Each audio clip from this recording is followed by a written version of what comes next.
brought to you by Candid. Candid dusting powder, 4 skin problems का एक expert solution. Candid dusting powder, हटा खुजली, लगा कैंडिड। फाइनली थलपति विजय ने तमिलनाडु के मुख्यमंत्री पद की शपथ ले ली है। 10 मई को चेन्नई के जवाहरलाल नेहरू स्टेडियम में राज्यपाल राजेंद्र विश्वनाथ आर्लेकर ने जोसेफ विजय को मुख्यमंत्री पद की शपथ दिलाई। शपथ ग्रहण समारोह में लोकसभा में विपक्ष के नेता और कांग्रेस सांसद राहुल गांधी, तमिल वेट्री कड़गम यानी कि टीवीके के और उनके साथ गठबंधन में शामिल पार्टियों के नेता मौजूद रहे। तमिलनाडु में 1967 के बाद पहली बार द्रविड़ मुनेत्र कड़गम यानी कि डीएमके और ऑल इंडिया अन्ना द्रविड़ मुनेत्र कड़गम यानी कि एआईएडीएमके के अलावा किसी तीसरी पार्टी की सरकार बनी है। तमिलनाडु को गैर द्रविड़ दल का सीएम मिलने में करीब 59 साल लग गए।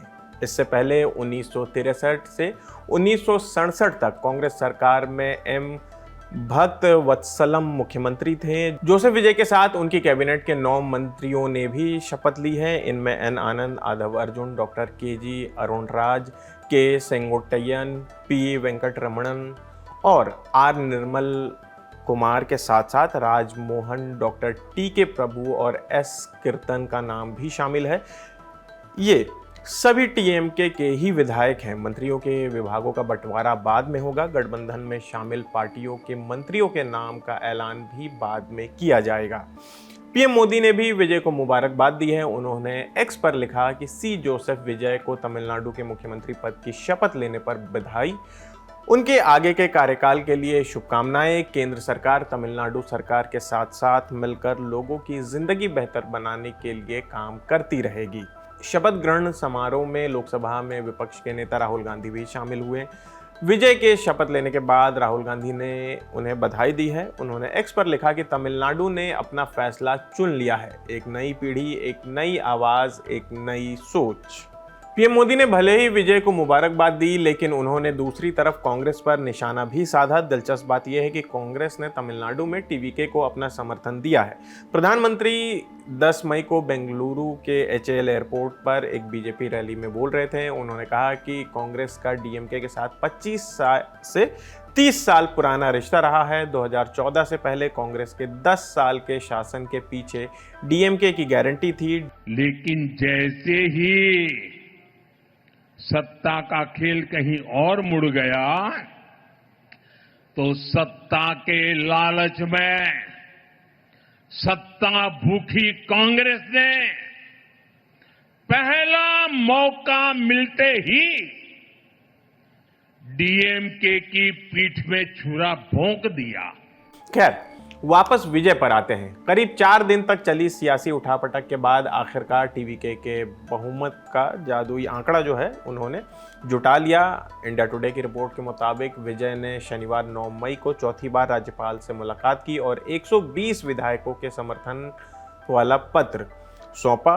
इसके बाद राज्यपाल ने उन्हें सरकार बनाने का न्योता दिया। टीवीके प्रमुख विजय को 13 मई तक विधानसभा में अपना बहुमत साबित करना होगा, यानी कि फ्लोर टेस्ट।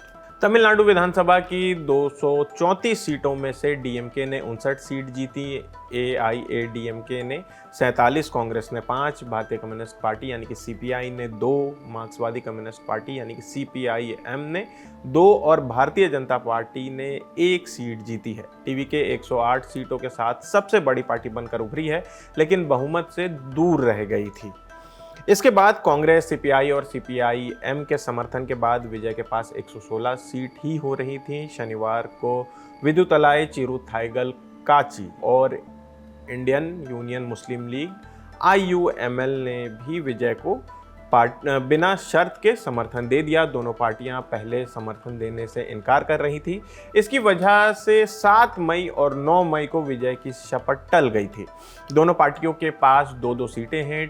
टीवीके ने दावा किया है कि अब उसके पाले में कुल 120 विधायक हो गए हैं। सूत्रों ने बताया है कि वीसीके की नज़र बड़े पदों पर है। इसमें विजय की अगुवाई वाली कैबिनेट में डिप्टी सीएम का पद भी शामिल है। हालांकि पार्टी ने इन दावों की आधिकारिक पुष्टि नहीं की है और बिना शर्त समर्थन देने की बात कही है। तो फिलहाल इस खबर में इतना ही। आपकी इस खबर पर क्या राय है हमें कमेंट करके ज़रूर बताएं। मेरा नाम आसिफ असरार है। आपके लिए इस खबर को लिखा था हमारे साथी अर्पित ने। देखते रहिए दी ललन टॉप। शुक्रिया।